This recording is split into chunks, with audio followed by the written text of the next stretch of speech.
จากชมพู่น้อย .com กันอีกแล้วนะคะก็วันนี้นะคะเราอยู่ข้างนอกบ้านนะคะนี่เลยค่ะคือบ้านของเรา ก็ตอนนี้นะคะมีจดหมายมานะคะแต่ไม่รู้ว่าใช่จดหมายหรือเปล่าน่าจะเป็นวันเกิดเรานะคะนี่เลยนี่ค่ะจากธนาคารออมสินนะคะนี่นะคะเขาเขียนมานะคะข้างหลังก็จะเป็นแบบนี้เลยค่ะจะมาลองแกะกันเลยเนี่ยค่ะเราจะแกะก่อนนะคะโอ้เห็นไหมข้างใน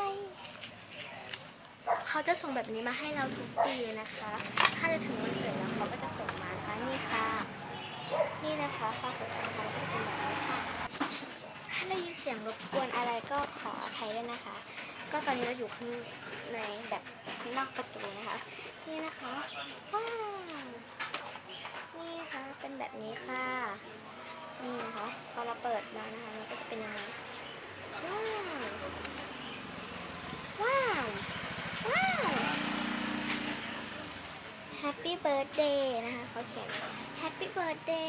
ขอให้มีความสุขเป็นเด็กดีเรียนหนังสือเก่งๆแล้วอย่าลืมเก็บออมกันด้วยนะจ๊ะ นี่ค่ะเขาเขียนมาค่ะนี่ค่ะเขาเขียนมาตรงนี้นะคะนี่อันนี้ก็คืออย่างนี้นะคะนี่อันนี้คืออะไรอ่ะงงอ่ะ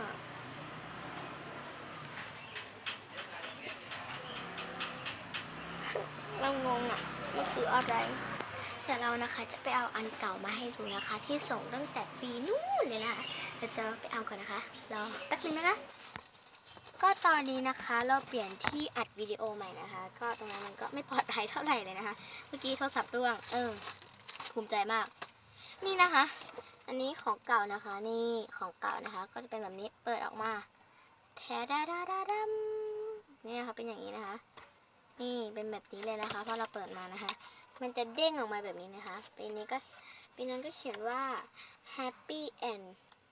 อะไรก็ไม่รู้นะคะนี่เห็นไหมคะอันเก่านะคะเรางงกับอันใหม่นะคะเรางงมากเลยว่าเขาให้ทำอะไรนะคะนี่ค่ะเห็นเขาบอกว่า9 ลบ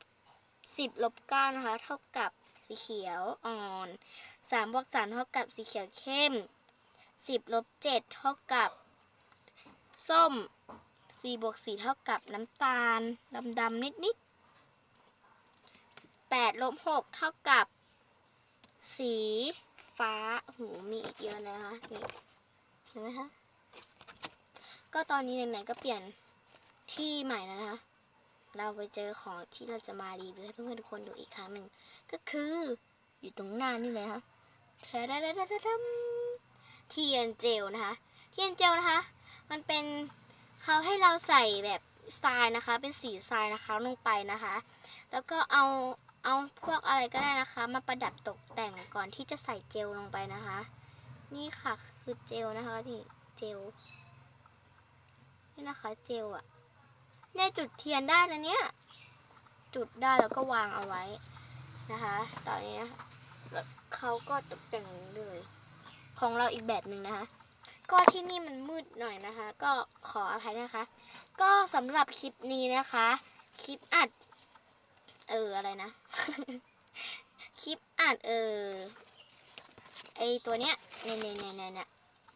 การ์ดนะคะก็ขอจบเพียงเท่านี้นะคะก็อย่าลืมกด subscribe ใต้คลิปนี้เลยนะคะถ้ากดเกินถ้ากดเกิน200นะคะหรือว่า100นะคะเราจะมีการแจกของนะคะดูคลิปนี้ให้จบนะคะก็ขอลาไปก่อนนะคะเพียงเท่านี้นะคะสวัสดีค่ะบ๊ายบายเจอกันนะคะ